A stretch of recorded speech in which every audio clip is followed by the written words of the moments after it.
अस्सलाम वालेकुम। जी बच्चों, आज का जो हमारा टॉपिक है वो है सर्कुलेशन ऑफ ब्लड। हमारे जिस्म में खून कैसे फ्लो करता है, इस टॉपिक को पहले हम समझेंगे, फिर हम इसको रीड करेंगे ताकि आपको अच्छे से याद हो जाए। ये देखिएगा बेटा, ज़रा डायग्राम मैंने बनाई है, इसको अच्छे से आपने समझ लेना है ताकि आपको पूरे टॉपिक की समझ आ जाए।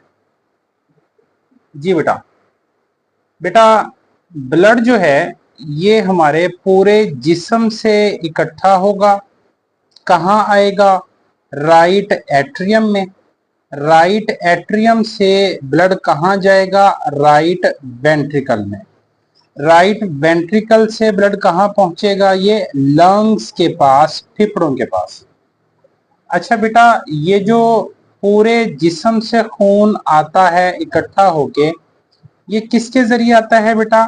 ये आता है सुपीरियर और इंफीरियर वेना केवा। ये दो बड़ी खून की नालियां हैं, सुपीरियर वेना केवा और इंफीरियर वेना केवा।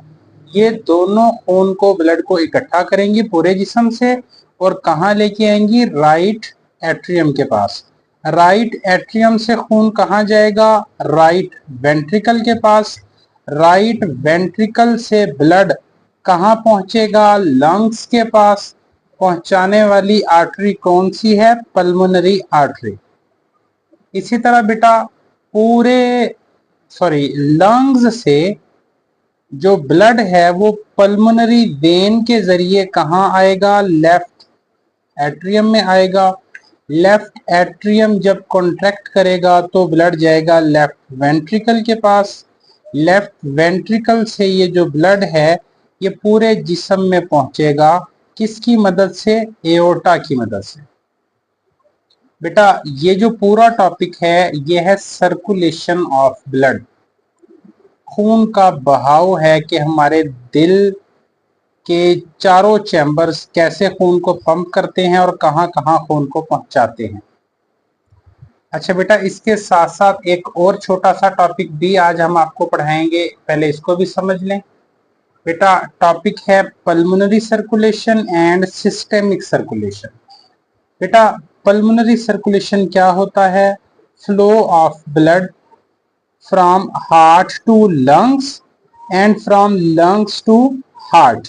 बेटा ये जो फ्लो ऑफ ब्लड है यानी कि हार्ट से फेफड़ों के पास जाना, फेफड़ों से खून का वापस हार्ट के पास जाना, इस फ्लो को कहते हैं पल्मोनरी सर्कुलेशन। जबकि बेटा एक होती है सिस्टेमिक सर्कुलेशन। सिस्टेमिक सर्कुलेशन में क्या होता है? फ्लो ऑफ ब्लड होगा कहां से कहां? From heart to body and from body to heart.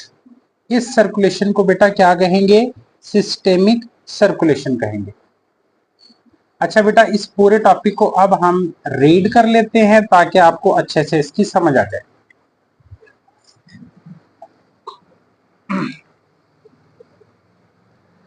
ये जरा बड़ी कर लें तस्वीर ताकि आप अच्छे से इसको देख सकें।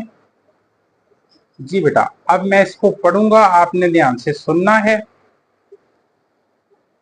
The right side of the heart collect the blood from the body and send it to the lung, while the left side collect the blood from the lung and send it to the body.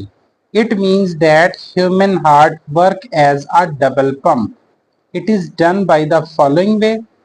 देखें अब next उसको वो तफसील से बयान कर रहे हैं जो मैंने आपको भी समझा भी दिया है। टू वेन्स, कौन कौन सी? Superior and inferior vena cava bring deoxygenated blood from parts of the body. These veins open in the right atrium. अभी बेटा मैंने आपको डायग्राम बना के समझाया भी था कि क्या होगा कि ये सुपीरियर और इंफीरियर वेना केवा जो हैं ये पूरे जिस्म से डीऑक्सीजनेटेड ब्लड इकट्ठा करेंगी और कहाँ लेके आएंगी? राइट एट्रियम के पास। जी बेटा, इसके बाद आगे पढ़ते हैं जी। The right atrium contract and send these blood into the this blood into the right ventricle. Right atrium contract करेगा और खून को कहां भिजवा देगा? राइट वेंट्रिकल के पास। और फिर ये जो राइट वेंट्रिकल है ये खून को कहां पहुंचाएगा? लंग्स के पास, फेफड़ों के पास। किसकी मदद से? पल्मोनरी आर्टरी की मदद से। अब यही लिखा होगा, अब ये ध्यान से सुनिएगा बेटा। ये लिखा हुआ जी, the right ventricle contract and pump this blood into the pulmonary artery. The pulmonary artery take this blood to the lungs.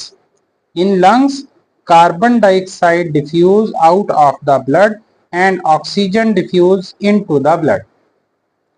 From lungs, pulmonary vein carry the oxygenated blood.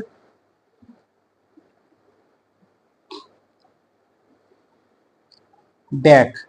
These, ये दोबारा पढ़ने लगूं बेटा यहां से, फ्रॉम लंग्स, फेफड़ों से, pulmonary vein carry the oxygenated blood back, ये oxygenated blood को वापस लेके आएंगी। जैसा कि अभी मैंने आपको ये समझाया भी है कि लंग्स से पल्मोनरी वेन के जरिए ऑक्सीजनेटेड ब्लड कहां आएगा? लेफ्ट एट्रियम में आएगा। लेफ्ट एट्रियम से ये कहां चला जाएगा? लेफ्ट वेंट्रिकल में चला जाएगा। लेफ्ट वेंट्रिकल से फिर ये अयोर्टा के जरिए पूरे जिस्म में फैला दिया जाएगा। These veins open in the left atrium of the heart. This blood is pumped into the left ventricle. When left ventricle contracts, it pumps the blood into a large blood vessel called the aorta. From aorta, this blood is transported to all parts of the body. आगे है बेटा pulmonary and systemic circulation. Pulmonary and systemic circulation, the flow of blood from heart to lung and then from lung to heart, it is called pulmonary circulation. आगे बेटा systemic circulation लिखी है, ये भी जरा समझ लें। ये लिखा हुआ बेटा, similarly the flow of blood from heart to the body tissue and then from body tissue to heart, it is called systemic circulation. जी बेटा, आज का यही टॉपिक था। मिलते हैं नेक्स्ट वीडियो में। मजीद इंफॉर्मेटिव वीडियोस के लिए हमारे चैनल को जरूर सब्सक्राइब कर लें। बाकी भी क्लास फेलोज के साथ शेयर कर दिया करें हमारी इन वीडियोस को, ताकि सबका फायदा हो जाए। Thank you so much. Allah Hafiz.